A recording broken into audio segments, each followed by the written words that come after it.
চলুন আজ কপারের বিশ্ববাজারের অবিশ্বাস্য উত্থানটা একটু খতিয়ে দেখা যাক। একে এখন রেড গোল্ড বলা হচ্ছে। কপারের দাম কিন্তু সম্প্রতি আকাশ ছুঁয়েছে। পূর্বাভাস বলছে টন প্রতি $12,500 পর্যন্ত যেতে পারে।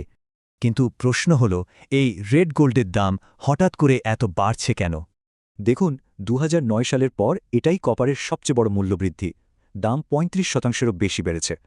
আসলে একটা পারফেক্ট স্টর্ম তৈরি হচ্ছে। একদিকে সাপ্লাই কমছে আর অন্যদিকে চাহিদা বাড়ছে হু হু করে।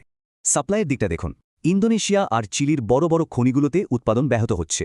আর চাহিদার কথা ভাবুন, এআই ডেটা সেন্টার, ইলেকট্রিক গাড়ি সবকিছুতেই এখন কপার লাগছে। এর ফল 2026 সাল নাগাদ প্রায় 330,000 মেট্রিক টন কপারের ঘাটতি দেখা দিতে পারে।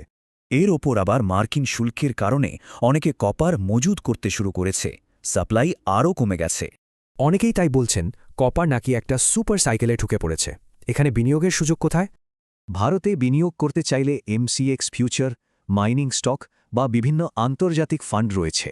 আর ভবিষ্যতের কথা যদি ভাবা যায়, 2050 সাল নাগাদ কপারের চাহিদা কিন্তু দ্বিগুণ হয়ে যেতে পারে।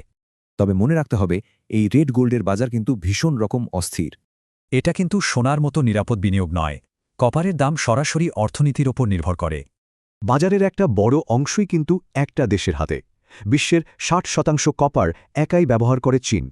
তাই চীনের চাহিদাতে কোনো পরিবর্তন এলে বা খনির উৎপাদন বাড়লে দাম কিন্তু পড়ে যেতে পারে। আসলে কপার হলো একটা অর্থনৈতিক সূচক, মানে এর দাম অর্থনীতির ভালো মন্দের ইঙ্গিত দেয়। তাহলে প্রশ্নটা হলো, এই রেড গোল্ড কি সত্যি শিল্পের ভবিষ্যৎ, নাকি একটা ঝুঁকিপূর্ণ বাজি?